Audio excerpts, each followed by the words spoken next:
আসসালামু আলাইকুম। প্রিয় দর্শক, অন্য মঞ্চের আলাপচারিতায় আপনাদের সকলকে আমন্ত্রণ জানাচ্ছি। আমার কাছে সংবাদ ছিল দুটি। সেনাপ্রধান ওয়াকারুজ্জামানকেও পদত্যাগ করতে বলা হতে পারে। আমার কাছে দুটি খবর ছিল। ওয়াকারুজ্জামানের ঘটনাটা এখনো ঘটেনি। তার আগে নৌবাহিনীর প্রধান ওয়াকারুজ্জামান তুরস্কে যাওয়ার আগে নৌবাহিনীর প্রধান পরিবর্তন ঘটেছে।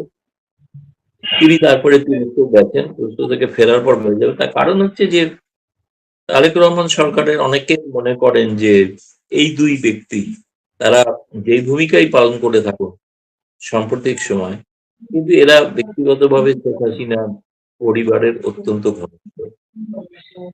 করে ওয়াকারুজ্জামানের সঙ্গে একটা আত্মীয়তার সম্পর্ক আছে। তবে একটা কথা হচ্ছিল শেখ হাসিনার পক্ষ থেকে, বা আমি অনেকবার বলেছি নানা জায়গায়, যে 4 আগস্ট 2024 যেরকম সেনাপ্রধান ঘোষণা করেছিলেন যে যদি হাজার হাজার আন্দোলনকারী জমায়েত হয় তাহলে সেনাবাহিনী কোনো গুলি চালাবে না। কারণ আমি প্রশ্ন তুলেছিলাম যে যদি শেখ হাসিনা যেদিন ফিরবেন সেদিন যদি এরকম হাজার হাজার কেন লাখো লাখো জমায়েত হন, মানে আমি যা ফিডব্যাক পাচ্ছি তাই ঘটনা ঘটতে পারে, তাহলে সেদিন সেনাবাহিনী কি গুলি চালাবেন না এরকম কোনো সিদ্ধান্ত নেবেন? তো সেটা ওয়াকারুজ্জামান নিলেও নিতে পারেন। সে কারণে হয়তো তার ক্ষেত্রেও পরিবর্তন হলে আমি অবাক হব না আর কি। তৃতীয়ত, আর কি হতে পারে? আর কি হতে পারে বলতে, এখনো আওয়ামী লীগকে একটা রাজনৈতিক স্পেস দেওয়ার কথা বিএনপি ভাবছে, কিন্তু সেটা শেখ হাসিনাকে মাথায় রেখে নয়। তো এখন ঘটনা হচ্ছে যে তিনি কিন্তু রাজি কিনা আমি জানি না, শুনেছি তিনি রাজি নন, তিনি শেখ হাসিনার পরিবর্তে দায়িত্ব নিতে রাজি নন। ফলে বিএনপির মধ্যে প্রথমত হচ্ছে সরকারের মধ্যে শেখ হাসিনা ঘনিষ্ঠ যারা, তারা হয়তো কেউ তারেক রহমান সরকারের সঙ্গে বিশ্বাসঘাতকতা করবেন এমন নয়, কিন্তু তবুও বলে না যে সিঁদুরে মেঘ দেখলে ডরায় অনেকে, সেই কারণে যে তাদের সরিয়ে দেওয়া এই সময়। নাহলে সরানোর তো কোনো কারণ কিছু নেই। আর ওই রেজিগনেশন লেটারটা সকলেই দেখেছেন, তাতে প্রথম একটি লাইন মাত্র তিনি হাতে লিখেছেন, বাকি গোটাটাই টাইপ করা, তাই না? সইটা আর প্রথম লাইনটা, এই দুটো লাইন নিজের হাতের লেখা, বাকি গোটাটাই টাইপ করা। ফলে এটা আজকের দিনে বুঝতে কোনো অসুবিধা হয় না যে তিনি স্বেচ্ছায় করেছেন, সেটাও লেখা থাকবে, খুবই স্বাভাবিক। কিন্তু আমি জানি ব্যক্তিগতভাবে রাষ্ট্রপতি ভবনে আমার ঘনিষ্ঠ সূত্র ছিল, ফলে আমার প্রণব মুখার্জি লেখা বই তিনি চেয়েছিলেন, তাকে উপহারও পাঠিয়েছিলাম, তিনি পড়েছেন। আমি বলি যে তিনি কিন্তু আপনার শো এবং আমার শো নিয়মিত দেখেন। তো ফলে আমার ইচ্ছা আছে ভবিষ্যতে তার একটা সাক্ষাৎকার নেওয়া। এখন যাই না সেটা সম্ভব কিনা, এখন তিনি তো আছেন দেশের মধ্যে, এখন হয়তো নয়, যখন তিনি স্বচ্ছন্দ বোধ করবেন তখন দেখা যাবে। তো যেটা বলছিলাম যে যে পরিবর্তনগুলো শেখ হাসিনার ঘোষণায়, এই কতগুলো ঘটনা যেটাকে উড়িয়ে দিচ্ছিলেন অনেকে বাংলাদেশে, কিন্তু এটা উড়িয়ে দেওয়ার ঘটনা নয়। বেচারা প্রথম ক্যাজুয়ালিটি হলেন রাষ্ট্রপতি, দ্বিতীয় ক্যাজুয়ালিটি আরো কেউ হবেন, তৃতীয় ক্যাজুয়ালিটিও কেউ হতে পারেন, চতুর্থ হচ্ছে আওয়ামী লীগকেও পরিবর্তন করা যায় কিনা। ফলে এমন একটা অবস্থায় খুবই মানে একটা বলবো যে শেখ হাসিনার ঘোষণায় প্রায় সত্যি মানে এই সরকার কিন্তু সিরিয়াসলি নিয়েছেন, বাকিরা মনে করছেন নাটক, কিন্তু তারেক রহমান সরকার জানেন তারা যে শেখ হাসিনা ঘোষণা যেটা করেন সেটা তিনি করেন এবং করবেন। বলুন কোন নিয়ে আছে? হ্যাঁ দাদা, আমি এই জায়গাটাতেই একটু কনফিউজ মনে হয় যে মানে শেখ হাসিনা এই ফিরে আসার বিষয়টা কি কোথাও সীমিত হয়ে গেছে, বা মানে এটা যত বড় ঘটনা ঘটার কথা সেই অর্থে কোনো প্রিপারেশন, কোনো ধরনের আয়োজন, ইন্টারনালি কোনো কিছু আরো আগাচ্ছে কিনা, এই বিষয়গুলো কেন যেন একটু ধোঁয়াশা ধোঁয়াশা মনে হয়। দেখুন, এটা ঘটনাটা তো শেষ পর্যন্ত তো একটা ভারত সরকারকে সিদ্ধান্ত নিতে হবে। ফলে এই পরিস্থিতিটা, এর মধ্যে যেটা ঘটনা সেটা হচ্ছে যে ভারতে সেপ্টেম্বর মাসে ব্রিক্স শিখর সম্মেলন অনুষ্ঠিত হতে চলেছে। এই খবরটিও প্রথম আমি ব্রেক করি বোধ প্রিন্টে এবং সব জায়গাতেই, যে নরেন্দ্র মোদী প্রধানমন্ত্রী তারেক রহমানকে সফরে আমন্ত্রণ জানিয়েছেন, এবং ধরুন যদি আসেন, এখনো তারা ঘোষণা করেননি, তারা এবার আমি একটু ক্ল্যারিফাই করে দিই। গতকাল পররাষ্ট্র মন্ত্রণালয়ের ব্রিফিং এটা একটা প্রশ্ন হয়েছিল। সে প্রশ্নে পররাষ্ট্র মন্ত্রণালয়ের মুখপাত্র বলেছেন এ বিষয়ে আপনাদের পরে জানানো হবে। একটা তিনি ডিনাই করেননি, কিন্তু পরে জানানো হবে এই কারণে যেহেতু এটা সেপ্টেম্বর মাস হবে, বহু দেরি আছে, ফলে সফরে সেই শিখর সম্মেলনের আগে হয়তো ঘোষণা করা হতে পারে কারা কারা আসবে। এখন তারেক রহমানকে আমন্ত্রণ করাটা ব্যক্তিগত প্রধানমন্ত্রী বা ব্যক্তিগত তারেক রহমানকে নয়। এই মুহূর্তে বাংলাদেশ হচ্ছে বিমস্টেকের পৌরোহিত্য করছেন। এর আগেও 2012 সালে ভারতের গোয়াতে ব্রিক্স সম্মেলন অনুষ্ঠিত হয়েছিল, তখন শেখ হাসিনা প্রধানমন্ত্রী ছিলেন এবং তাকেও আমন্ত্রণ জানানো হয়েছিল। ফলে সেই পরম্পরা অনুসারে তারেক রহমানকে আমন্ত্রণ জানানো হচ্ছে।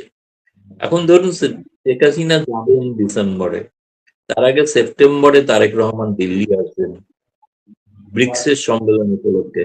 সেখানে কি মোদী বা তারেক রহমানের মধ্যে এমন কোনো আলোচনা হবে না যেটাতে আওয়ামী লীগ প্রসঙ্গ থাকবে? নিশ্চয়ই আলোচনা হবে। ফলে সেই আলোচনার ভিত্তিতে অনেকটা নির্ভর করবে শেখ হাসিনা কিভাবে ফিরবে।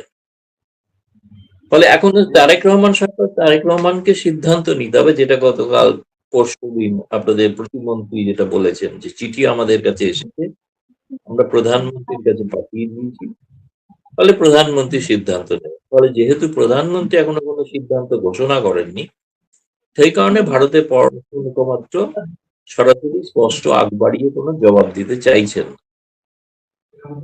জি দাদা, আমি একটা জিনিস বলছেন যে সীমিত ব্যাপার, এটা একটা নেগোসিয়েশন ছাড়া ফেরা সম্ভব নয়, এটা সকলেই জানে।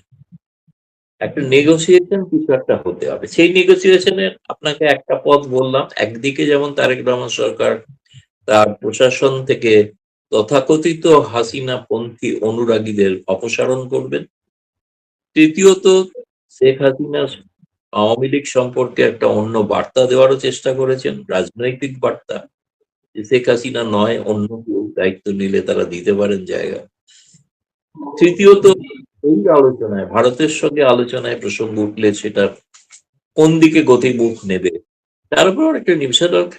প্রস্তুতি যদি বলেন আপনার, এক্ষেত্রে প্রস্তুতি কিন্তু বেশি না, 4-5 দিন। ধরুন আপনাদের তো মেটিকুলার ডিজাইন হলো, আন্দোলনটা তো জুলাই থেকে শুরু হয়েছিল না 2024। ইউনুস বলেছিলেন মেটিকুলাস ডিজাইন। ইউনুস যে মেটিকুলাস ডিজাইন তৈরি করছিলেন অনেক একদিন ধরে না, অ্যাকচুয়ালি বাংলাদেশের পট পরিবর্তনের শুরু হয় 2012 থেকে, যেদিন থেকে ইউনুসের বিরুদ্ধে শেখ হাসিনা মামলা করার সিদ্ধান্ত নেয়। ক্লিন্টন এসেছিলেন, হিলারি ক্লিন্টন ওকে বলেছিলেন মামলা যেন না হয়। ফলে এটা অনেক দিনের প্রচেষ্টার পর শেষ পর্যন্ত শেখ হাসিনা তাকে অপসারণ করতে পেরেছেন। একটা তার জন্য তো একটা সামনে কিছু দেখানো দরকার, ফলে সেইটার জন্য একটা জুলাই আন্দোলন, জুলাই আন্দোলনের পরিণতিতে আগস্ট, ফলে সময় চলে যেত 1.5 মাস। আপনি যদি আক্ষরিক অর্থ দেখেন, এক্ষেত্রে ডিসেম্বর হয়তো নভেম্বর থেকে সেরকম কিছু শুরু হতে পারে, অক্টোবর থেকে শুরু হতে পারে যে ফেরার প্রস্তুতি ব্যাপারটা, এটা এখনো প্রকাশ্যে নয়। এর মাঝখানে শেখ হাসিনা তার মতামত গুলো বিভিন্ন পশ্চিমা সংবাদ মাধ্যমকে দিতে শুরু করেছেন। রয়টার্স ছাড়াও আরো দিয়েছেন। হয়তো আগামী দিনে সেগুলো প্রকাশিত হলে আমরা জানতে পারবো তিনি কি ভাবছেন বা কি নতুন কথা কি বলেছেন। পূর্ণিয়া স্যার। দাদা, সার্জিও গোরের ট্যুর আপনি জানেন, এবং বাংলাদেশে মেইনস্ট্রিম মিডিয়া না, সোশ্যাল মিডিয়ায় একটা আলাপ আছে। ইভেন সিনিয়র অনেক জার্নালিস্ট যারা সোশ্যাল মিডিয়ায় কথা বলেন তারাও বলছেন যে সার্জিও গোর বা আমেরিকান মানুষজনের সঙ্গে শেখ হাসিনার একটা যোগাযোগ হচ্ছে ভারতে, বা দেখা সাক্ষাৎ হচ্ছে, এরকম আলাপ একটা বাংলাদেশে আছে। এই সার্জিও গোরের ট্যুর এবং শেখ হাসিনার সাথে কি আমেরিকার কোনো যোগাযোগ হয়েছে কিনা, এ বিষয়ে কি আমাদেরকে কোনো ধারণা দিতে পারেন আপনার প্রেডিকশন থেকে, অথবা আপনার ধারণা? আমার কাজ হচ্ছে সাংবাদিক হিসেবে ঘটনাগুলি বিশ্লেষণ করা। ফলে বিশ্লেষণে আমি যেটা বলছি, যে পশ্চিমা গণমাধ্যম একসময় শেখ হাসিনার মানবাধিকার লঙ্ঘন নিয়ে সোচ্চার ছিল, সেই পশ্চিমা সংবাদ মাধ্যম, সেই অ্যামনেস্টি এখন তারেক রহমান সরকারের সময়কার গণতান্ত্রিক অধিকার নিয়ে সোচ্চার, এবং তারা শেখ হাসিনার মত তার বক্তব্য গুরুত্ব দিয়ে তারা প্রকাশ করতে চাইছেন। তাহলে পশ্চিমা শক্তির যে গণমাধ্যম, তারা যখন এরকম একটা মনোভাব নিচ্ছে না, আগ্রহী তারা যখন শেখ হাসিনার মতামত শুনতে, তার বক্তব্য শুনতে, তখন নিশ্চয়ই কোথাও না কোথাও একটা যোগসূত্র হয়েছে। আপনি যদি নির্দিষ্টভাবে কথা বলেন, নির্দিষ্টভাবে আমি কোনো তথ্য জানি না। আর সার্জেই গৌর ভারতে শেখ হাসিনার সঙ্গে সাক্ষাৎ করেছেন। দেখুন, টেলিফোনে কথা হতেই পারে, সেটা কেউ জানে না। কিন্তু সাক্ষাৎ করেছেন এটা ঘটনা নয়। কয়েকদিন আগে আমি জানি আপনাদের ঢাকার যারা এই যে আওয়ামী লীগের পুরনো কাউন্সিলর তারা এসেছিলেন, তারা দেখা করেছেন শেখ হাসিনার সঙ্গে। কিন্তু ফলে শেখ হাসিনার সঙ্গে যারা দেখা করেন এটা সবটাই জানা যায়। এটা অজানা কিছু নয়। আর সার্জেই গৌড়ের মতো একজন ডিপ্লোম্যাট, খুব ইনফ্লুয়েন্সিয়াল ডিপ্লোম্যাট, তিনি দেখা করছেন সেটা গোপন, রাতের অন্ধকারে দেখা করছেন বা করলেও সেটা গোপন থাকবে, যে সম্ভব না। অন্তত ভারতীয় এজেন্সি গুলো তো জানতে পারবেই, সেগুলো কোনো সন্দেহ নেই। এবং তিনি সাধারণত তিনি যেভাবে ঘুরে বেড়ান তাদের সবসময় যে পররাষ্ট্র মন্ত্রণালয়কে জানিয়ে ঘোরেন এমন নয়। আর ঢাকায় যাওয়ার ব্যাপারটা হচ্ছে তার তো দায়িত্বের মধ্যে পড়ে ঢাকা, কারণ তিনি তো দক্ষিণ এশিয়ারও দায়িত্বপ্রাপ্ত, তিনি মধ্য এশিয়ারও দায়িত্বপ্রাপ্ত। ফলে তিনি তো ঢাকা, শ্রীলঙ্কা, নেপাল, ভুটান, সর্বত্রই পাকিস্তান, তাও যেতে পারেন।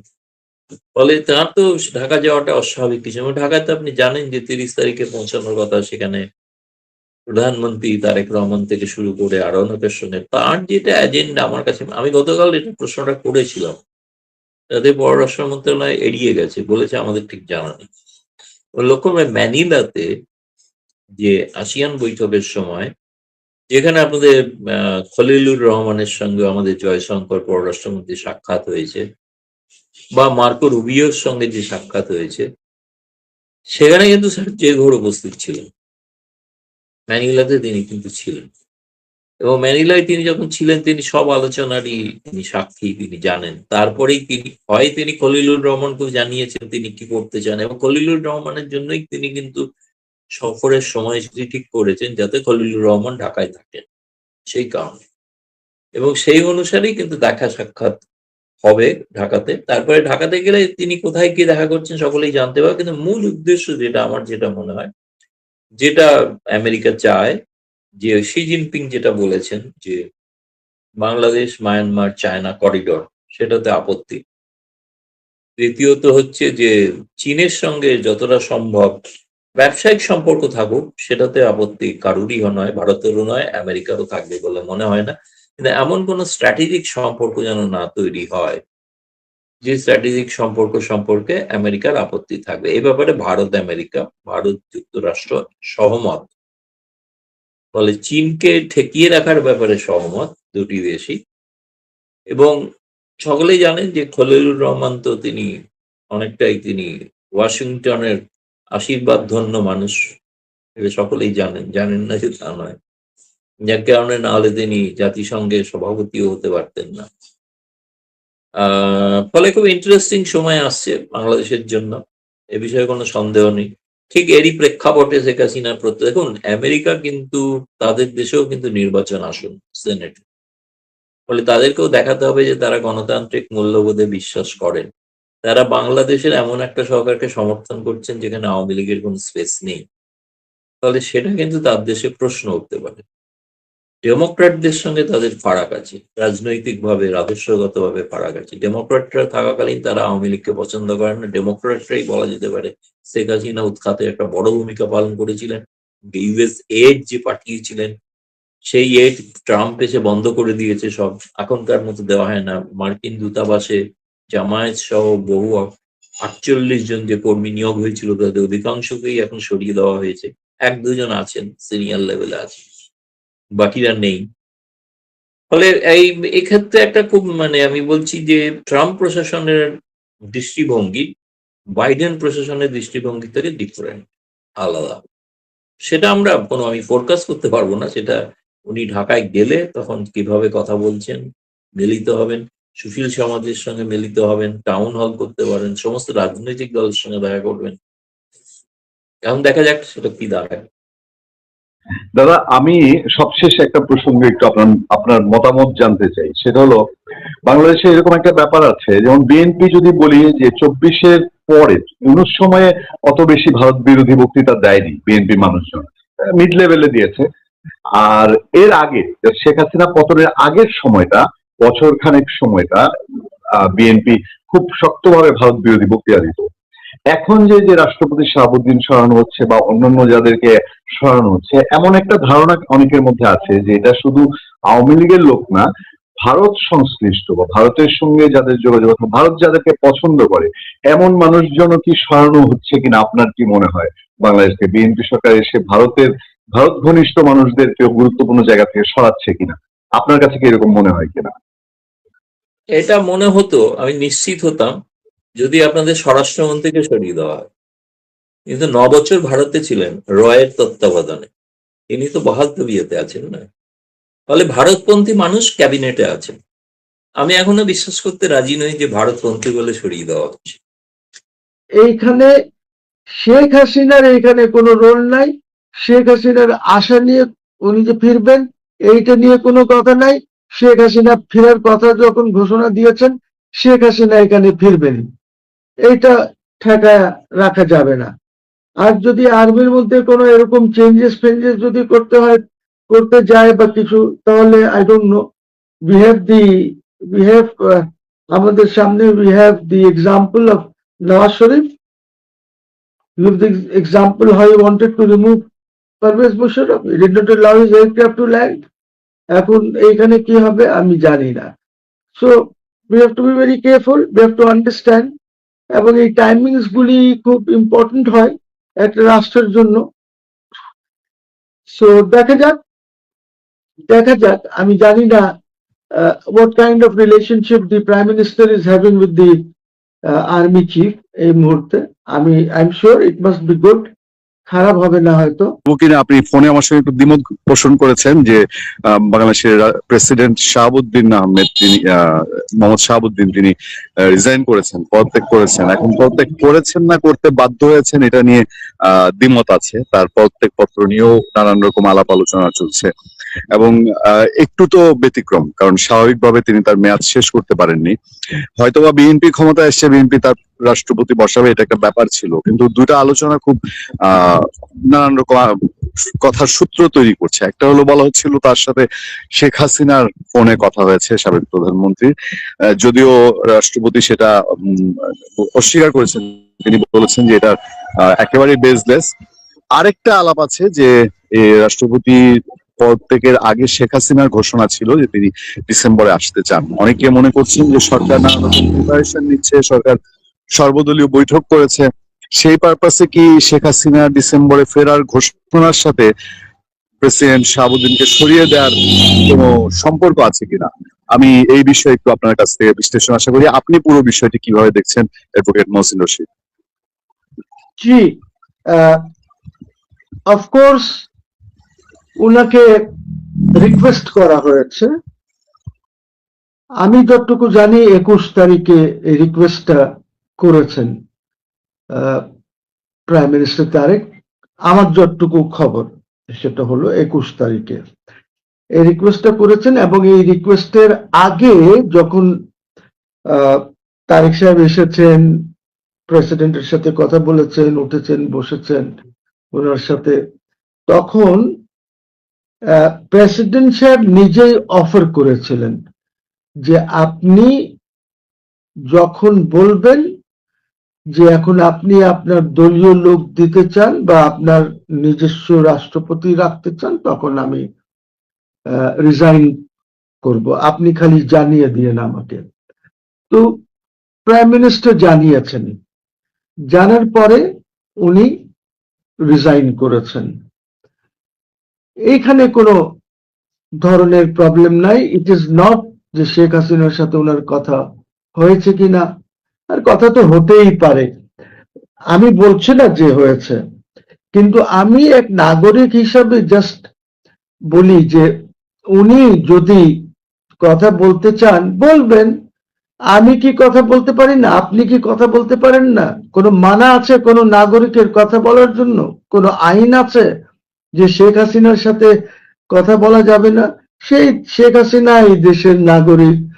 Sheikh Hasina de facto prime minister. She's not the de jure prime minister. Tariq Shahid is the de jure prime minister, but de facto prime minister. উনি prime minister হিসাবে আপনারা ওনাকে রেখে এসেছেন। উনি ওইখানে প্রাইম মিনিস্টারের প্রটোকলে আছেন। এখন উনি বলেছেন যে উনি দেশে ফিরতে চান, দেশে ফিরবেন। আপনারা এক্সট্রাডিশন চেয়েছেন, এই গভর্নমেন্ট বা তার আগের গভর্নমেন্ট এক্সট্রাডিশন চেয়েছে। এক্সট্রাডিশন তো হবে না, বিকজ আইনগতভাবে এক্সট্রাডিশন হতে পারে না শেখ হাসিনার। এই ডকুমেন্ট না পড়ে এইসব লোকজন কথাবার্তা বলে। আইসিটিতে যে আপনি ওনাকে শাস্তি দিয়েছেন, এই শাস্তির জন্য এক্সট্রাডিশন হতে পারে না, বিকজ এটা পসিবল না, ওই ট্রিটিতেই আছে। তারপর পলিটিক্যাল যদি কোনো ইয়ে থাকে, ওনার এক্সট্রাডিশন হবে না। আরো যাদের আইসিটিতে শাস্তি হচ্ছে, কারোর এক্সট্রাডিশন হবে না, পসিবল না, because it's not lawful under the extradition treaty. Anyway, so এখন কথা হচ্ছে যে উনি রিজাইন করেছেন, এইটাকে বলা হবে ভলেন্টারি রেজিগনেশন। এই কারণে ভলেন্টারি রেজিগনেশন বলা হবে বিকজ উনি স্বাস্থ্যগত কারণে রিজাইন করেছেন এবং ওনার স্বাস্থ্য খুব একটা ভালো না।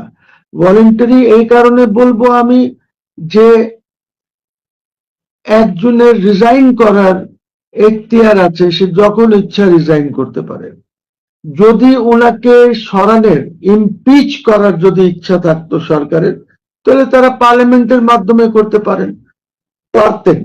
সো আমার মনে হয় যদি কোনো আলাপ আলোচনা হয়েছে between the government and the president, তাহলে এইটা যে উনি কিভাবে ভলেন্টারি রিজাইন করবেন এবং কি কি আরো শর্ত টর্ত যদি থাকে।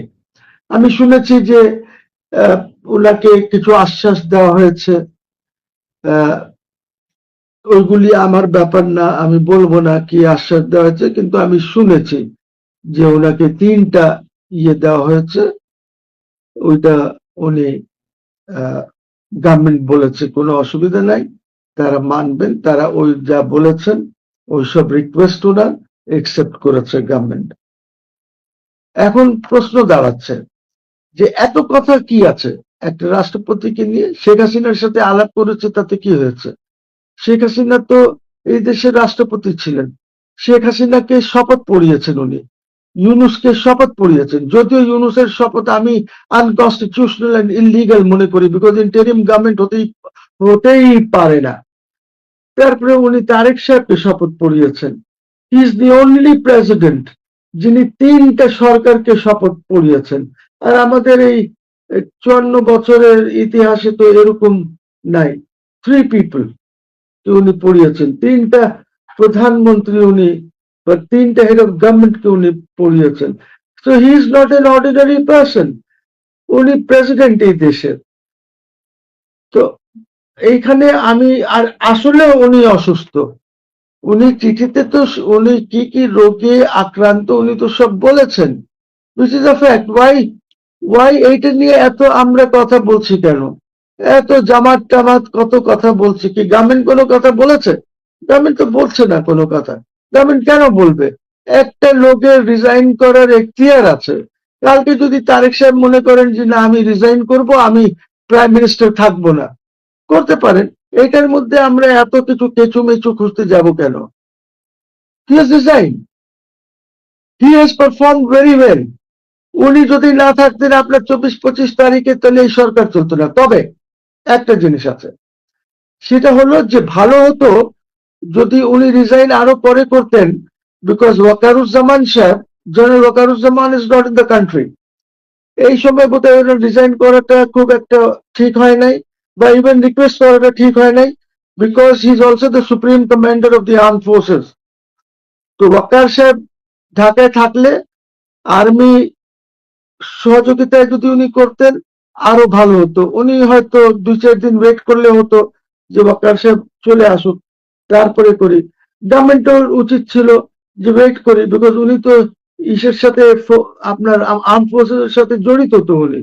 হি is the supreme commander of the arm forces. উনি এই ওয়াকার সাহেব না থাকার সময় যেটা করা হয়েছে, this may raise some questions, আমি তো জানি না এটা। হ্যালো, আই থিঙ্ক ইন্টারনেটের প্রবলেম হচ্ছে বোধহয় তোমার পুরুলিয়া। হচ্ছিল, এখন শুনতে পাচ্ছি, এখন ঠিক আছে। জি, তো what I am saying is যে ওয়াকারুজ্জামান সাহেব, জেনারেল ওয়াকার যখন দেশে নাই, যখন এইখানে উনি যখন supreme commander of the arm forces, তো এটা আরো সুন্দর দেখাতো, ভালো দেখাতো যখন উনিও থাকতেন, সব মিলে এসে ওনার উপরে একটা কল অন করতো, ইভেন প্রাইম মিনিস্টারও কল অন করতো, বিকজ উনি তো বিদায়ী সুপ্রিম কমান্ডার। একটা ভালো হতো না যদি ওরা সবাই এসে কল অন করতো, কিন্তু এটা হয় নাই। এটা না হওয়ার জন্য হয়তো লোকজন কথা বলবে, আর্মির মধ্যেও হয়তো কথা হতে পারে, I have no idea. Maybe General Waker may not like this, because তথ্য তো ওদের কাছে আছে। এনি কনফিডেন্সিয়াল বা ক্লাসিফাইড ইনফরমেশন যে ভিতরে কি ঘটেছে, আমরা তো শুধু তফসরা করতে পারি যেটা আমরা আমাদের চোখে দেখছি, সামনে যেটা দেখছে। কি এই রেজিগনেশন লেটারের টাইমিং কি এটা জেনে শুনে করা হয়েছে যে জেনারেল সাহেব নাই, সুপ্রিম কমান্ডারকে এখন বাদ দিয়ে দাও? বা ইজ ইট এমনও তো হতে পারে যে ঠিক আছে আমরা আমাদের রাষ্ট্রপতি নিয়ে আসি, এখন উনি রিজাইন করে গেল, তারপরে আমরা এরপরে নেক্সট স্টেপে my president is going to remove general Wakeruzzaman, হতে পারে, অসুবিধার কি আছে? ইউ সি, সো এইখানে আর যদি কোনো এর মধ্যে যদি ইয়ে থাকে যে শাহাবুদ্দিন সাহেবকে দিয়ে তো ওয়াকারকে সরান যাবে না, তো আমরা ওনাকে ওয়াকার সাহেব এখন নাই, এর মধ্যে আমরা কাম সেরে ফেলি, পরে আমাদের প্রেসিডেন্ট এসে সরাতে সুবিধা হবে। বিকজ ইয়েস, আপনার there was lot of pressure on president Shahabuddin, কিন্তু উনি তো এইসব যে কাজ করেছেন, এই সরকারকে ধরে রেখেছেন বা ইলেকশন পর্যন্ত গেছেন, এগুলো তো he had the full support of the army. Army support না করলে তো প্রবলেম ছিল। So I think the president overall has done a very good job. উনি খুব ভালো কাজ করেছেন, উনি সরকারকে ধরে রেখেছেন, উনি গভর্নমেন্টকে ধরে রেখেছেন।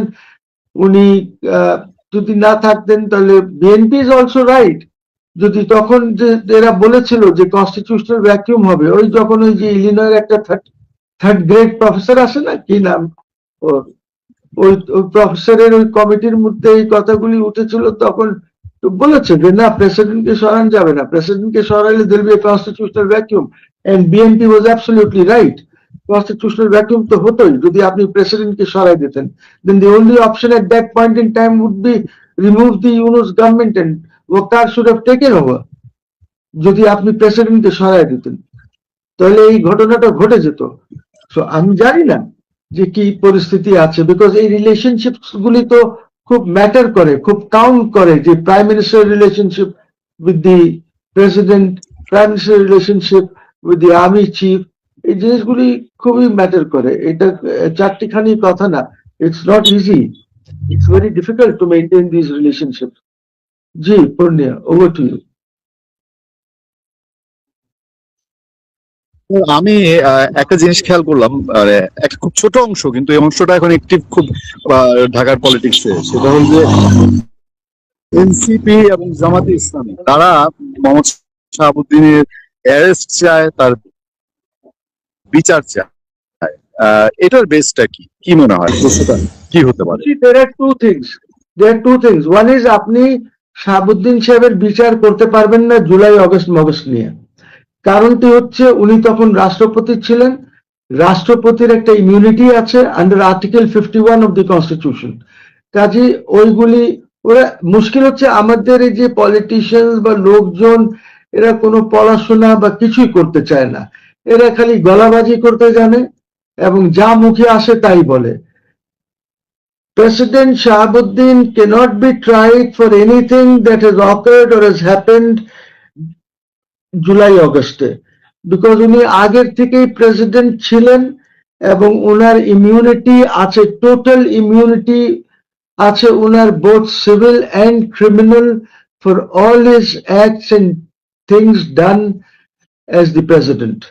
এগুলি না, হ্যাঁ উনি যদি ধরেন যেটা প্রেসিডেন্সিয়াল ডিউটিজে উনি যে কাজ করছেন, কিন্তু ধরেন যদি উনি কোনো খুন করে ফেলেন অন্য কিছু, তো he can be tried for that after his Presidency ends, বা আগে যদি কিছু হয়ে থাকে, কিন্তু প্রেসিডেন্ট হিসাবে উনি যদি কোনো অর্ডার দিয়ে থাকেন, ধরে নিচ্ছে যে গুলি চালাও, তাহলে you cannot try him for that. ওনার ইমিউনিটি আছে, এটা উনি প্রেসিডেন্ট হিসাবে করছেন যে law and order is very bad, গুলি চালাও, বা law and order is very bad, আর্মিকে ডাকো। হি ক্যান ডু দ্যাট, ওনার এখতিয়ার আছে এটা। আমি আরেকটু আমি ধরে নিচ্ছি যে প্রেসিডেন্টের সরে যাওয়ার সাথে শেখ হাসিনা আসার কোনো সম্পর্ক নাই, কিন্তু একটা জিনিস কি আপনার কাছে মনে হয় যে গভর্নমেন্টকে কি কোথাও অরিড মনে হয় শেখ হাসিনার আসার ডিক্লেয়ার করার কারণে? যে কারণ তারা সর্বদলীয় বৈঠক করেছে, তারপর নানান রকম প্রস্তুতির কথা শোনা যাচ্ছে। হ্যাঁ, শেখ হাসিনা যখন বলেছে, so government is certainly very nervous. Government is nervous because দুই তিনটা জিনিস আছে। একদিকে ইমম্যাচিওরড গভর্নমেন্টের মধ্যে ম্যাচিউরিটি আমি পাই না, নাম্বার ওয়ান। নাম্বার টু, অপোজিশনের মধ্যে কোনো ম্যাচিউরিটি আমি পাই না। সো এই ইমম্যাচিওর গভর্নমেন্ট যদি আপনার দেশ পরিচালনা করে, তো ন্যাচুরালি তারা তো একটু ওয়ারিড হবে, সো এখন ওই ওয়ারিড হলে they will have to decide, because you see অনেক কিছু তো লিঙ্কড আছে শেখ হাসিনার আশা। শেখ হাসিনা কি ডিসেম্বরে আসবেন না নভেম্বরে আসবেন? উনি তো বলেছেন ডিসেম্বরের মধ্যে she is going to come, and উনি ইঙ্গিত দিয়েছেন যে ডিসেম্বরে উনি আসবেন। বাট এর মধ্যেও তো আসতে পারেন, নাম্বার ওয়ান। নাম্বার টু, যে জিনিসটা আছে, শেখ হাসিনা যখন বলেছেন যে উনি আসবেন, উনি ডেফিনেটলি আসবেন, দিনক্ষণ উনি ঠিক করবেন। যদি সরকার ইন্ডিয়ান গভর্নমেন্টের সাথে এবং শেখ হাসিনার সাথে একটা এগ্রিমেন্ট করে নেয়, বা এগ্রিমেন্টের ইসে যদি শেখ হাসিনা দেশে আসেন, তাহলে এক ধরনের সিচুয়েশন হবে। আর সেটা যদি না করে, তাহলে আর এক ধরনের সিচুয়েশন হবে। তখন স্মুথ সিচুয়েশন হবে, প্রপার সিচুয়েশন হবে এগ্রিমেন্ট করে যদি আসে। আর যদি সেটা না করে, তাহলে situation will be different. There could be আপনার একটা রেভলিউশনারি সিচুয়েশনও হতে পারে, আমি জানি না। বিকজ এই মুহূর্তে তো ধরেন আওয়ামী লীগের লোকজন আছে, সংগঠন আছে, বাট সংগঠন একটু দুর্বল আছে বিকজ আওয়ামী লীগের নেতা কর্মীরা অনেক জেলে আছেন, এবং আমি শুনেছি যে জেলে যারা আছেন ওদের দেখাশোনাও আওয়ামী লীগ ঠিক করে করছে না। ওদের ঘরে খাবার আছে কিনা, বা টাকা পয়সা আছে কিনা, কোনো কিছু দেখাশোনা হচ্ছে না because most of this people are outside. So Sheikh হাসিনাকে এই করার আগে ওনার এই সংগঠনটাকে ঠিক করতে হবে। সংগঠনের মধ্যে যেন শেখ হাসিনার প্রতি একটা কনফিডেন্স আসে, যে ডাক দিলেই তারা বের হবে। এই অনেক কাজ বাকি আছে, তো এই কাজগুলি ওনাকে 4-5 মাসের মধ্যে গুছাতে হবে। উনি ওনার মতন গুছাবেন। গভর্নমেন্ট যদি মনে করে যে না, আমরা একটা এগ্রিমেন্ট করে, আমরা যেহেতু ওনাকে রেখে এসেছি, আমরা ওনাকে নিয়ে আসবো, এই সিস্টেমে নিয়ে আসবো, then that's a different situation. Because don't forget that আপনাকে তো ইন্ডিয়া ছাড়া শেখ হাসিনাও আসতে পারবেন না। মানে ইন্ডিয়া যদি ডিসএলাউ করে যে না আপনি যায়েন না, তাহলে Sheikh Hasina cannot come, because ওনার সিকিউরিটির ব্যাপার আছে। আর যদি গভর্নমেন্ট মনে করে যে শেখ হাসিনা আসুক যা ইচ্ছা, তাহলে the Indians will have to provide আর সিকিউরিটি। হয়তো ইন্ডিয়ানস চাইবে যে ওনাকে সিকিউর করি, ওনাকে সিকিউরিটি দেই। তো কিভাবে হবে, এই জন্য ডিসকাশন ইজ ভেরি ইম্পর্টেন্ট। একটা এগ্রিমেন্ট হয়, একটা ডিসকাশন করা ইন্ডিয়ানদের সাথে, যে উনি even with Sheikh Hasina, government can send there representatives, তারা শেখ হাসিনার সাথে বসতে চায়। আর এই যে যদি প্রপার রুল অফ ল হয়, প্রপার আইনের শাসন আপনি যদি প্রতিষ্ঠা করতে চান, তাহলে এই আইসিটিতে ওনার যে মামলা আছে, ওনার যে ট্রায়াল আছে, ওনার যে শাস্তি আছে, এইগুলি কিছুই টিকবে না। এগুলি টিকতে পারেই না, জুরিসপ্রুডেন্সিয়ালি টিকতে পারে না। উনি অন্যায় করেছেন, দ্যাটস ওয়ান ইস্যু। উনি অন্যায় করেন নাই, that's one is to.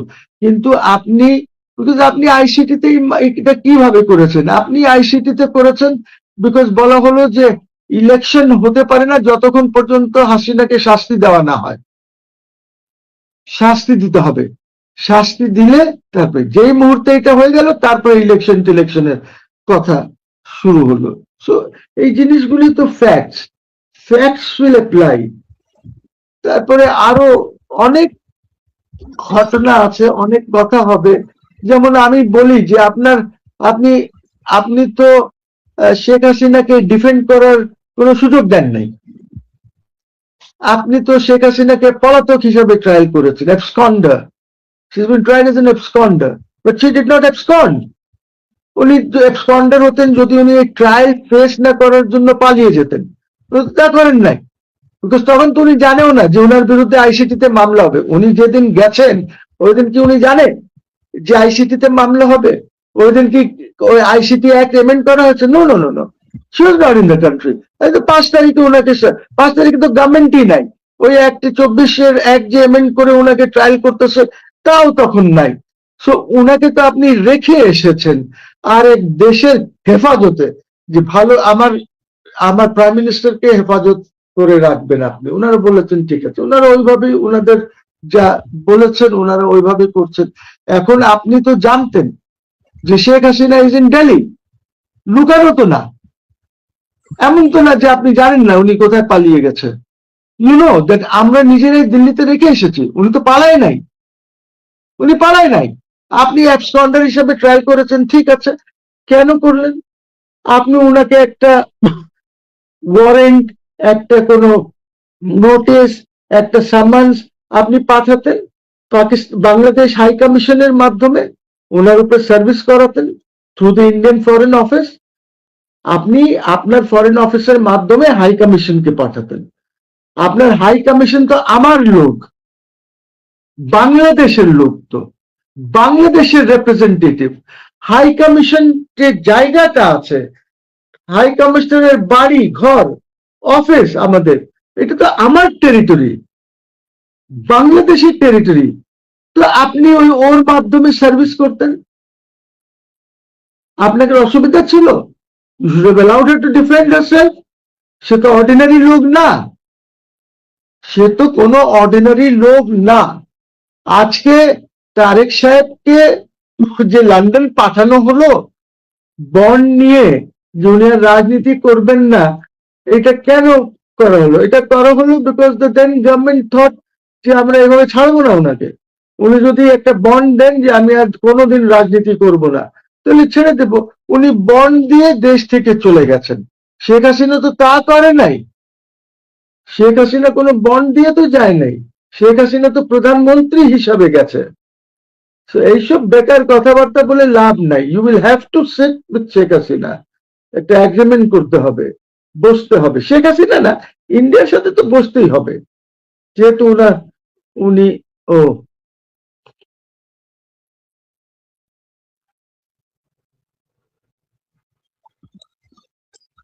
G sir, G sir, sorry আবার একটু ডিস্টার্ব করেছিল, এবার ঠিক হয়ে গেছে।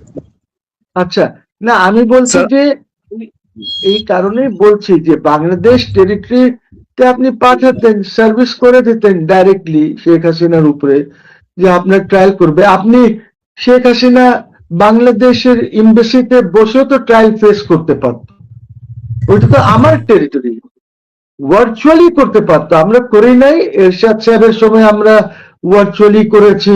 আমরা অনেক সময় জেলখানার থেকে লোক আনি না, ভার্চুয়ালি ট্রাই করি। অনেক সময় আমাদের আদালত জেলে চলে যায় ট্রায়াল করার জন্য। অল কাইন্ডস অফ পসিবিলিটিস আর দেয়ার।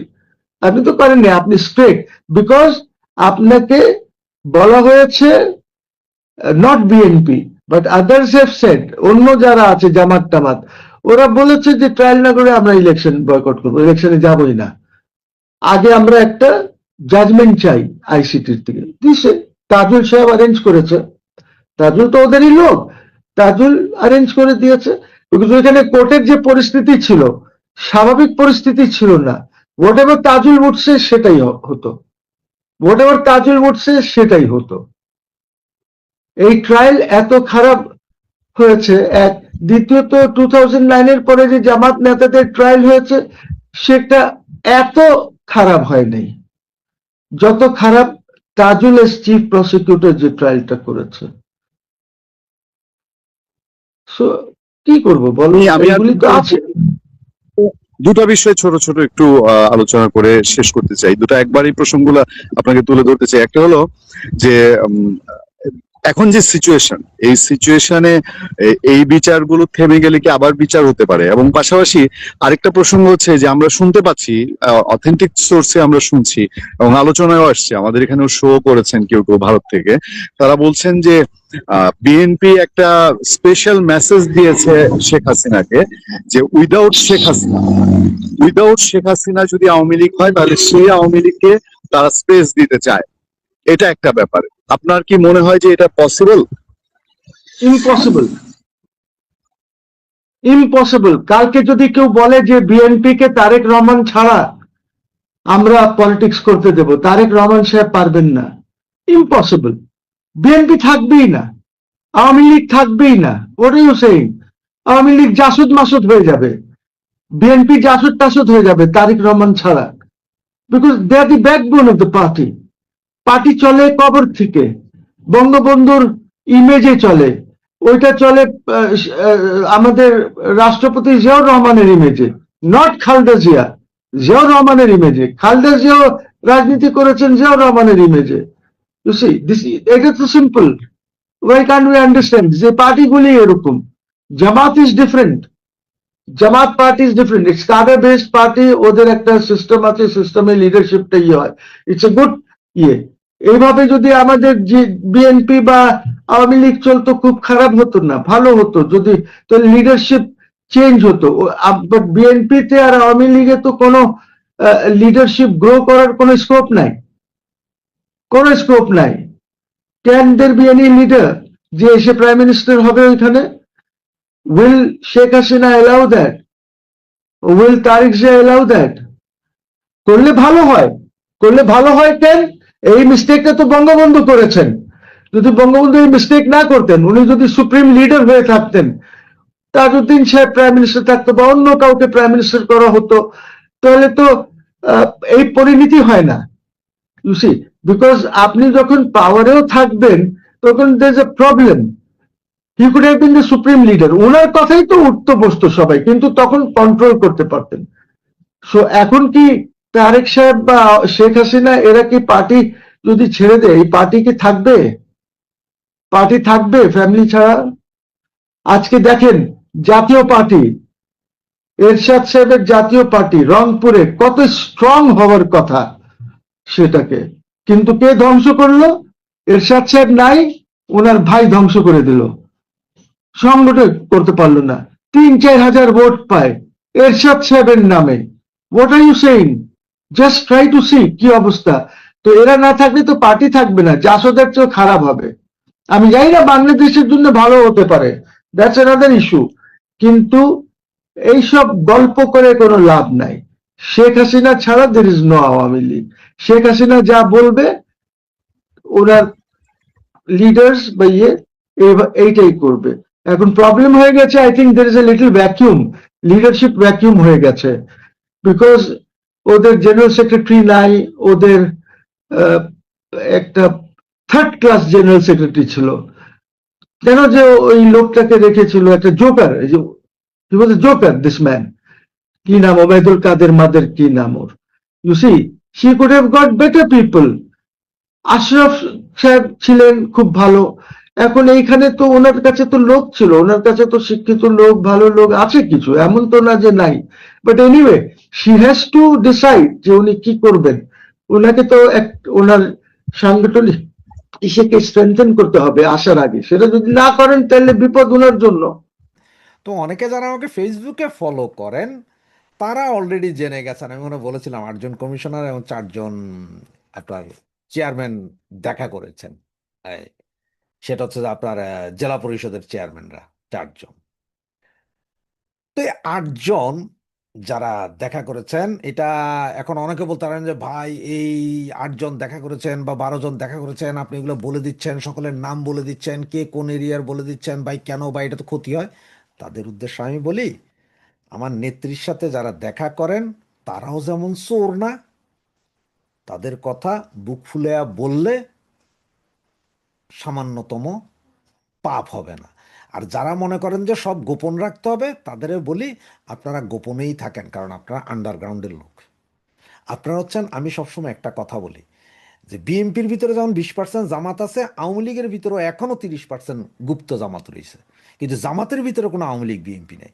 তা আপনারা হচ্ছেন সেই জাতীয় গুপ্তরা, যারা খবরের জন্য অতিষ্ঠ থাকবেন, কিন্তু কোনো খবর সামনে এসে গেলে ভাই এটা তো গোপন রাখার কথা ছিল, এ সব বইলা দেন কেন ভাই, ওরে ভাই এটা বইলা দেন কেন ভাই, অমুকের নাম তুললেন কেন। এটা এটা হচ্ছে যে আপনাদের ওই যে 10/10 থাকতে থাকতে আপনাদের মাথায় এরকম হয়ে গেছে। তাছাড়া যাক, বাদ দেন, যার যার চিন্তা তার তার।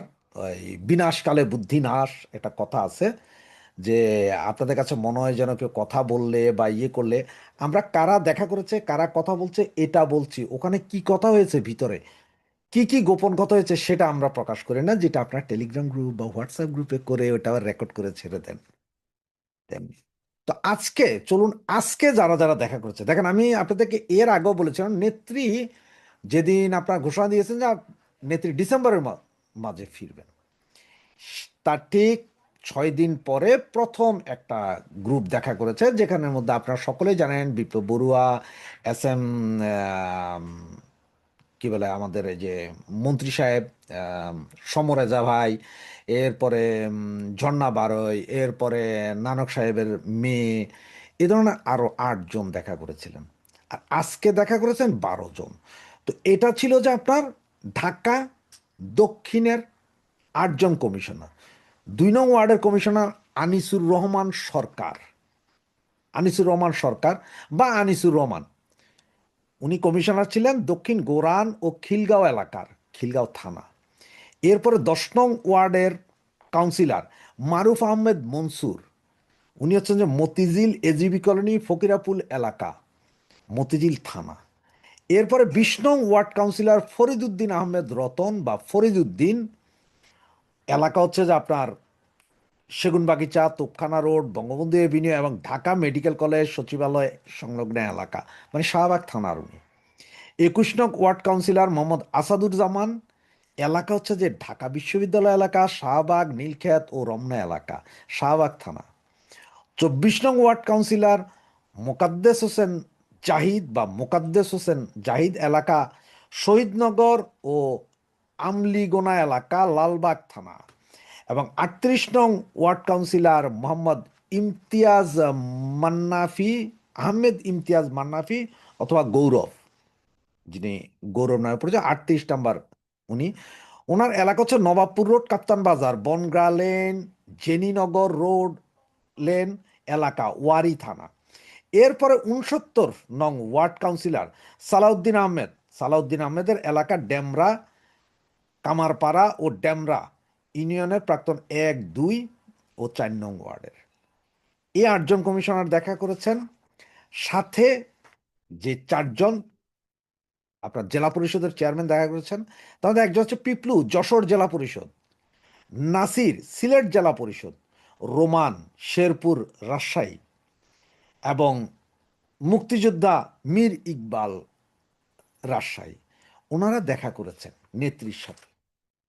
এখন নেত্রীর সাথে দেখা করেছেন, তবে আজকের যে হাই ভোল্টেজ যে মিটিংটা, এটা কমিশনার এবং জেলা পরিষদের চেয়ারম্যানদেরকে নিয়ে এই মিটিংয়ে ওনাদেরকে সবাইকে একসাথে বসে সমন্বিত। ওনাদের মধ্যে কেউ কেউ আমাকে বলেছে যে মনে হয়েছে যে ভাই একসময় যে গণভবনে যায় নেত্রীর সাথে যেভাবে থাকে ওই রকম জমজমাট নেত্রীর আবাসস্থল, নেত্রী যেখানে আছেন, হাই সিকিউরিটি, হেভি জমজমাট, ওখানে যে কথা বলে এসেছেন।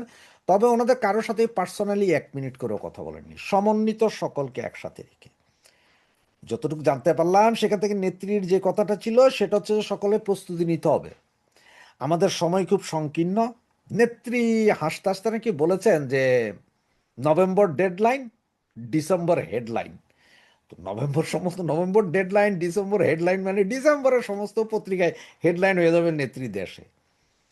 এটা নাকি হাসতে হাসতে উনি সবাইকে বললেন যে ডেডলাইন হেডলাইন সবাই তৈরি হও, সমন্বিত। তবে নেত্রী আবারও একটা কথা সুস্পষ্টভাবে প্রত্যেকটা নেতাকে বলেছেন, এই মুহূর্তে বিভাজন নয়, শুধু ঐক্যের দরকার। আর আমার তৃণমূলের কর্মী বাহিনী যারা প্রচণ্ড কষ্টে আছে, জেলে আছে, ভেতরে আছে, এদের সবার খোঁজ খবর প্রত্যেকটা নেতা নিতে হবে। কে কি করছেন না করছেন আমার কাছে লিস্ট আছে। ওখানে কিছু কিছু কমিশনার বলছিলেন যে আমি খবর নিচ্ছি বা খবর নিচ্ছি, জেল থেকে পাঠাচ্ছি। উনি নাকি সরাসরি অনেককে বলেছেন যে আপনি কিছুই করছেনও না। আপনার যতটুকু করার করছেন না বলতে আপনার যতটুকু করার সক্ষমতা আপনার তার 10 ভাগের 1 ভাগও করছেন না। নেত্রী সবাইকে বলছে যে আপনি 100% করেন। আপনারা করেন, করতে যাইয়া যদি এর ভিতরেও যদি সক্ষমতা তো আর সকলের 100% নাই। যেমন ধরেন আমি 10 কেজি তুলতে পারবো, তাই বলে আমার পক্ষে 15 কেজি তোলা সম্ভব না। তো ওই রকমই অবস্থা যে নেত্রী বলছে বাকিটা আমি দেখব। তবে আমার কোনো তৃণমূল কর্মী আমার কোনো কর্মী মানে 3-4 বলছে যে ওদের কষ্ট আমার সহ্য হয় না, আর ওদের কষ্ট দেখেই আমি আমার গলায় ওরা রশি ঝুলাবে বলার পরেও আমি দেশে ঢুকছি শুধুমাত্র আমার তৃণমূলের কর্মী এবং আমার দেশের আম জনগণ ওদেরকে দেখার জন্য, যে ওদের বিপদে ওদের পাশে দাঁড়ানোর জন্য। সুতরাং বুঝতেই পারেন এই মিটিংয়ে এরপরে নেত্রী ভেতরে আরও অনেক নির্দেশনা দিয়েছেন, সকলকে প্রস্তুতি নিতে বলেছেন, আরও অনেক কিছু হয়েছে। ওগুলো আসলে ফাইনালি বলা হয়তো যাবে না বা বলার ইচ্ছাও নেই। কিন্তু নেত্রী তৃণমূলের উদ্দেশ্যে যা বলেছেন সেটাই বললাম, এবং যারা দেখা করেছেন কমিশনার ওনাদের নামও আপনাদেরকে বলে দিলাম, এরিয়া ওয়ার্ড সহ বলে দিলাম। এর ভিতরে যদি কেউ যদি ভাইগা যায় পালায়া যায় সেটা হচ্ছে অন্য কথা। তবে আমরা যারা সমর্থক, এই পার্টির সমর্থক, নেতা কর্মী, নেতারা তো ভাই নেতা, আর আমরা তো কিছুই না, আমরা একজন সমর্থক। তাই বললো যে আমাদের মধ্যে ভালো খারাপ যেমন আছে তার মধ্যে হয়তো আমরা 90% যারা আছি 90% ওরা শেখ হাসিনার জন্য জীবন দিতেও দ্বিধাবোধ করি না, এবং আমরা বিশ্বাস রাখি যে নেত্রী ঠিকই ফিরবেন। উনি যখন বলেছেন, উনি যেটা বলেন সেটা করেন। আর 10% 50-50 চান্স, তারা মনে হয় না, মনে হয় না, মনে হয়, এই ধরনের লোক যারা আছে তাদের থেকে একটু দূরে থাকেন। আর ওই যে সব নিউজ সব খবর যে আরে না, একটা জিনিস শুধু বুঝে রাখেন, এই নিউজগুলো যত বেশি সরকারের ভেতরে যায় তত বেশি সরকার নড়ে ওঠে। নেত্রী যখন এর আগে বলেছিলেন আমি আসবো তোমরা টেনশন করো না, কারো কোনো টেনশন ছিল না। যেই বলছেন ডিসেম্বর আসবে, ওই আমার ভাইয়া ছাইয়া কাইয়াদের বিচি কিন্তু কান্দে উঠে গেছে। আর এই যে গতবারের হাই মিটিং আর আজকের হাই ভোল্টেজ মিটিং এর পরে আগামী 2-4 দিনের ভিতরে যদি উত্তরের কেউ যায়, দক্ষিণের আরও যায়, তারপরে ঢাকার বাহিরের কমিশনাররা যায়, বাংলাদেশের বিভিন্ন অঞ্চলের চেয়ারম্যানরা যায়, তখন অবস্থাটাই সরকারের কি হবে দেখেন। আর এরা যখন নেত্রীর সাথে কথা বলে তখন এরা আসলে উৎসাহ পায়, দেশের ভিতরে এরা তখন কথা বলতে পারে। আর নেত্রী এখন যেটা চাচ্ছে আমাদের সকলকে গরিব দুঃখী মেহনতি মানুষের মাঝে আমাদেরকে মিশে যাওয়ার একটা নির্দেশনা আছে। মিশে যান এবং বুঝান এই যে দ্রব্যমূল্যের ঊর্ধ্বগতি, গ্যাস নাই, তেল নাই, একটা একাকার অবস্থা, এই জিনিসগুলো শুধুমাত্র মানুষকে বোঝানোর জন্য যে অবস্থাটা কি চলছে। আপনাকে বলতে হবে না আপনার আওয়ামী লীগ সমর্থক, আপনারা শুধু সমালোচনা করেন। চায়ের দোকানে বৈশা সমালোচনা করেন, আয় হায় রে আজকে টমেটো কিনতে গেছিলাম, টমেটোর এত দাম, আরে ভাই আমি বাঁচুম কেমনে। শুধু এই কথাগুলো তোলেন মানুষের কাছে। আপনি 3 অক্ষর তুলবেন, এবার 100 জন এটা কথা কইতেছে। চায়ের দোকানে যায় ফোনে কথা বলতে বলতে এটা তুলতে পারেন, ওই বিড়ির দোকানে বিড়ি টানতে টানতে কথাটা তুলতে পারেন, রাস্তার উপরে খাড়াইয়া রিক্সার মধ্যে বইয়াও রিক্সাওয়ালার লোক আলোচনা করতে পারেন। এর জন্য আপনারা আমি আওয়ামী লীগ কর্মী, এই দেখেন শেখ হাসিনা, না না না, ওগুলো কিচ্ছু বলার দরকার নাই। শুধু কাহিনী তুলে দেন এদের মাথায় ধরবে, সেটাই হবে। এই ছিল আজকের এই হাই ভোল্টেজ বৈঠকের যারা গিয়েছেন তাদের নাম এবং জানিয়েছি। এখন বাংলাদেশের হিন্দুরা ঐক্যবদ্ধ নয়, ভারতের হিন্দুরা ঐক্যবদ্ধ নয়, ভারতের হিন্দুরাই তো ঐক্যবদ্ধ না, তো বাংলাদেশের হিন্দুরা ঐক্যবদ্ধ কিভাবে হবে? তো এই জন্য এরকম এগুলো ঘটবে। হিন্দুরা ঐতিহাসিকভাবে ঐক্যবদ্ধ ছিল না, তার জন্য তো তাদেরকে কখনো 800 বছর আরব, তুর্কি, মোগল এরা শাসন করেছে। এমনকি তুর্কিদের দাস এসে দিল্লির বাদশা হয়ে গেছে। হাস্যকর ব্যাপার পৃথিবীর ইতিহাসে। পুলক ঘটক বলে একজন সাংবাদিক আছেন না, জি, উনাকে একদিন আমার অনুষ্ঠানে আনছিলাম। উনি বলতেছে উনার কিন্তু হিন্দুরা উনার কল্লা চায়, উনার দাবি করে, কারণ উনি পারিবারিক আইনটা নিয়ে কথা বলে, মেয়েদের যে সম্পত্তি দেয় না, এটা নিয়ে কথা বলে একজন উনার বিরুদ্ধে ক্যাম্পেইন করে। উনাকে হ্যাঁ যদি আনছিলাম, হিন্দু ছেলেরা তার বিরুদ্ধে লিখতেছিল। হ্যাঁ, এটাই করবে তো, এরা তো তাই করবে। এমনকি আমিও সেই হিন্দু নারীদের, সনাতনী নারীদের সম্পত্তির আইনের পক্ষে ছিলাম বলে আমার কিছু শুভাকাঙ্ক্ষী হিন্দু আমাকে অপছন্দ করে। যখন আমি তাদের বলেছিলাম যে কেন সমভাগ হলে আপনার সমস্যা কি, তারা বিভিন্ন যুক্তি দেখালো নারী ঘরে সম্পত্তি দেওয়া যাবে না। আপনি তো ওই যে মুসলমান জঙ্গিদের মতোই, ইসলামী জঙ্গিদের মতো চিন্তা ভাবনা করেন, নারীদের সম্পত্তি দিলে আপনার সমস্যা কোথায়? তারা বিভিন্ন যুক্তি ওইখানে দেয়। একটা হিন্দু নারী কমেন্ট করছিল যে স্বামীর সম্পত্তি বাদ দেন, বাবার সম্পত্তি আমি পাই না। সেটাই এদের দরকার, স্বামী বাবার। নারীরা কেন সম্পত্তি পাবে না? সম্পত্তি অবশ্যই দেওয়া উচিত, এই অধিকার দেওয়া উচিত। কেন দিবে না? অবশ্যই দিতে হবে। চিন্তা করেন, এই যে অস্ট্রেলিয়ার মতো দেশ, কল্পনা করতে পারবে না এই ধরনের চিন্তা ভাবনা। মানে মানে এটা বর্ণবাদ। মানে এই ধরনের কমেন্ট কেউ ফেসবুকে এসে করছে, এই জেলে কমেন্টসটা জমা দিলে এ জেলে হয়ে যাবে। অস্ট্রেলিয়া ভিসা পাবে না কিন্তু। তাইলে সোজা কথা নাকি এরকম বর্ণবাদী চিন্তা? এখন আমাদের দেশ তো, আমাদের দেশে দক্ষিণ এশিয়ার মানুষ, এরা তো মানে এরা তো বুঝেই না যে কোনটা কোনটা যে সভ্যতা আর কোনটা অসভ্যতা, এরা তো এগুলো বুঝেই না। এরা দেখেন না যে সবচেয়ে খারাপ শব্দ ব্যবহার করে সে হলো এই দেশের জাতীয় বীর। সে হলো জাতীয় বীর। জাতীয় বীর সে, হ্যাঁ। সবচেয়ে বাজে শব্দ ব্যবহার যে করতে পারবে। তো আপনি তাহলে জাসদের লোকেরা কি তবলিগের চিল্লায় যায়, এখন যায় কিন্তু। সবাই যায়, এখন কে যায় না? আপনার ওই দিনের পোস্টটা পরে চিন্তা করলাম, আপনার যে ঘুম পাইছিল কারণটা তো ওইটাই। আপনার আপনার ডাক্তার যে কথাটা বলছে আপনি ঘুমান না, এর জন্য আপনার ওই সমস্যাটা সেটা সেটা ভয়ঙ্কর বেড়ে যায়। আজকেও ভাবছিলাম, ভয় পেয়ে গেছিলাম বেড়ে যাবে, তো আজকে বেড়ে যায় নাই বলে আসি, নাহলে আজকেও তো সমস্যা। আচ্ছা, আর একটা জিনিস আপনি সামনে আনছেন, যেটা পাকিস্তান ইসরায়েলকে স্বীকৃতি দেবে খুব তাড়াতাড়ি, আপনি আনছেন সেটা। হ্যাঁ, শুধু স্বীকৃতি দেবে না তো, গাজাতে গিয়ে আপনাদের ভবিষ্যৎ দেখেন, অনেকেই রাগ করে এই কথাগুলো বললে। তো এমনি তো লোকজন, দুষ্ট লোকেরা এমনি তো জিন্দাবীর বলেন। আমি আগেই বলেছিলাম, যদি অনেকে বলে যে কথা যেন না বলি, মনে করাই দেওয়ার জন্য বলতেছি। আমি বলেছিলাম যে ইরানে আফগানিস্তানে হামলা করবে পাকিস্তান টাকার জন্য। অলরেডি আফগানিস্তানে করেছে এবং পাকিস্তানে ইরানে করার জন্য রেডি হয়ে উৎপেতে আছে। আমিও বলেছিলাম যে ইভেন এই সরকার যদি টিকতো, মানে টিকবে তো না, এরা যদি 28-29 সাল পর্যন্ত এই মুসলেকা সরকার, বিএনপি জামাত এবং জামাতে বিরোধী দলের সরকার এটা টিকতো, আপনি নিশ্চিত থাকেন তাহলে ইসরায়েলকে স্বীকৃতি দিত এই বিএনপি জামাত সরকার, স্বীকৃতি দিত, এটাও দিত। খালি এখানে আপনার মনে করে দেই, পাকিস্তানে 2 বার ইসরায়েলি বিমান এসেছিল, সসম্মানে ফিরিয়ে দিয়েছে। এমনকি তত্ত্বাবধায়ক বাংলাদেশে ইন্টারিম সরকার সময় ইসরায়েলি বিমান বাংলাদেশে আসছিল কেন? সাওয়াজদারকে নিয়ে ইশারাবি তো কাঁপিয়ে, আসলে শুধু ইসরায়েলের বিমানই আসছিল, এটা অন্য কিছু। এই বাংলাদেশ ইউনুসের আমলে ইসরায়েলি বিমান কিভাবে আসে? আপনি বিপিন নুরার সাথে কি ইসরায়েলি লোকের ছবি দেখেন নাই?